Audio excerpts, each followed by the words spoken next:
സസ്പെൻസിന് വിരാമമിട്ട് ശോഭാ സുരേന്ദ്രൻ ആലപ്പുഴയിൽ BJP സ്ഥാനാർത്ഥിയാകും. R Sreelekha വട്ടിയൂർക്കാവിൽ പോരിനിറങ്ങും. മഞ്ചേശ്വരത്ത് കെ സുരേന്ദ്രനും മലമ്പുഴയിൽ സി കൃഷ്ണകുമാറുമാകും സ്ഥാനാർത്ഥികൾ. തൃപ്പൂണിത്തുറയിൽ മത്സരിപ്പിക്കാമെന്ന വാഗ്ദാനം 2020 കോർഡിനേറ്റർ സാബു എം ജേക്കബ് നിരസിച്ചു. ബിജെപിയുടെ ആദ്യഘട്ട സ്ഥാനാർത്ഥി പട്ടിക 28-ന് മുൻപ് പുറത്തുവരും. ഇതിനിടെ ബിഗ് ബോസ് താരം അഖിൽ മാരാർ 2020 പാർട്ടിയിൽ ചേർന്ന് NDAയിലെത്തി. അഖിൽ മാരാർ കൊട്ടാരക്കരയിൽ സ്ഥാനാർത്ഥിയായേക്കും. ബിജെപിയുടെ ആദ്യഘട്ട സ്ഥാനാർത്ഥി പട്ടിക ഈ മാസം 28-ന് മുൻപ് പ്രഖ്യാപിക്കും. മുൻനിര നേതാക്കളുടെ സ്ഥാനാർത്ഥിത്വവും മത്സരിക്കുന്ന മണ്ഡലവും സംബന്ധിച്ച് ഏതാണ്ട് അവസാന ധാരണയിലെത്തിക്കഴിഞ്ഞു. പാലക്കാടാകും ശോഭാ സുരേന്ദ്രൻ മത്സരിക്കുക എന്നായിരുന്നു പൊതുവിൽ പുറത്തേക്ക് വന്ന വിവരമെങ്കിലും അവസാനഘട്ട ചർച്ചയിൽ അത് ആലപ്പുഴയായി മാറിയെന്നാണ് വിവരം. കഴിഞ്ഞ ലോക്സഭാ തെരഞ്ഞെടുപ്പിൽ ശോഭാ സുരേന്ദ്രൻ മണ്ഡലത്തിൽ കാഴ്ചവെച്ച മിന്നും പ്രകടനം തീരുമാനത്തിൽ നിർണായകമായി. പാർട്ടി എവിടെ മത്സരിക്കാൻ പറഞ്ഞാലും മത്സരിക്കുമെന്ന് ശോഭാ സുരേന്ദ്രൻ. എനിക്ക് ഒരുപാട് മണ്ഡലങ്ങൾ മത്സരിക്കാൻ വേണ്ടിയിട്ട് എൻ്റെ സഹപ്രവർത്തകന്മാർ ആഗ്രഹിച്ചിട്ടുണ്ട് എന്നുള്ളതാണ്. അതിനെ ഞാൻ സന്തോഷത്തോടുകൂടി നോക്കി കാണുകയാണ്. തെരഞ്ഞെടുപ്പിൽ ഭാരതീയ ജനതാ പാർട്ടി ശക്തമായിട്ട് മുന്നോട്ട് പോവുക, അതിൽ ഒരു ഉപകരണമായി അല്ലെങ്കിൽ ഒരു വ്യക്തിയായി സഹപ്രവർത്തകരോടൊപ്പം നിൽക്കുക എന്നുള്ളതാണ്.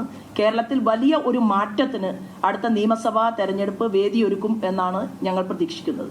ആർ ശ്രീലേഖ വട്ടിയൂർക്കാവിൽ മത്സരിച്ചേക്കും. തിരുവനന്തപുരം മേയർ സ്ഥാനം കിട്ടാത്തതിനാൽ നേതൃത്വത്തോടെ ഇടഞ്ഞു നിൽക്കുന്ന ശ്രീലേഖ മത്സരിക്കാനില്ലെന്ന് അറിയിച്ചിരുന്നു. രാജീവ് ചന്ദ്രശേഖർ നേരിട്ട് ശ്രീലേഖയോട് വട്ടിയൂർക്കാവിൽ സ്ഥാനാർത്ഥിയാകാൻ അനുനയ സമ്മർദ്ദങ്ങൾ നടത്തുന്നുണ്ട്. കെ സുരേന്ദ്രൻ മുൻ ധാരണ പോലെ മഞ്ചേശ്വരത്ത് തന്നെ മത്സരിക്കും. മലമ്പുഴയിൽ സി കൃഷ്ണകുമാറാകും സ്ഥാനാർത്ഥി. കോഴിക്കോട് ജില്ലയിലെ വിവിധ മണ്ഡലങ്ങളിൽ MT രമേശ്, പ്രകാശ് ബാബു, നവ്യ ഹരിദാസ് എന്നിവർ മത്സരിക്കും. അടുത്തിടെ NDAയിലേക്ക് എത്തിയ 2020 കോർഡിനേറ്റർ സാബു എം ജേക്കബിനെ തൃപ്പൂണിത്തുറയിൽ സ്ഥാനാർത്ഥിയാക്കാൻ തയ്യാറാണെന്ന് BJP നേതൃത്വം അറിയിച്ചെങ്കിലും വിജയസാധ്യതയില്ലാത്തതിനാൽ സാബു താൽപര്യമില്ലെന്ന് അറിയിച്ചതായാണ് സൂചന. BDJSന് കൂടുതൽ സീറ്റുകൾ വേണമെന്നും നിലവിലുള്ളവ വിട്ടുതരാനോ വച്ചുമാറാനോ തയ്യാറല്ലെന്നും തുഷാർ വെള്ളാപ്പള്ളി BJP നേതൃത്വത്തെ അറിയിച്ചിട്ടുണ്ട്.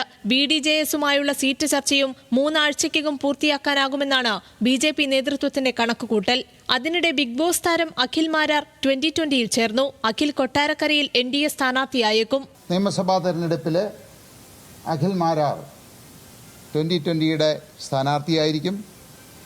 അത് എവിടെയാണ്, ഏത് മണ്ഡലത്തിലാണ് എന്നുള്ള കാര്യം NDAയിൽ ചർച്ച ചെയ്ത് തീരുമാനിച്ച് മാത്രമേ അനൗൺസ് ചെയ്യുകയുള്ളൂ. കോൺഗ്രസ് അനുകൂല നിലപാട് സ്വീകരിച്ചു പോന്ന അഖിൽ മാരാർ VD സതീശന്റെ പുതുയുഗയാത്ര വേദിയിലെത്തി കോൺഗ്രസ് അംഗത്വം സ്വീകരിക്കുമെന്നും അഭ്യൂഹമുണ്ടായിരുന്നു. എന്നാൽ NDA ലാവണത്തിലേക്ക് തന്നെയെന്ന തീരുമാനം പൊടുന്നനെയായിരുന്നു. വിവിധ ബ്യൂറോകൾക്കൊപ്പം ന്യൂസ് ഡെസ്ക്, ന്യൂസ് മലയാളം.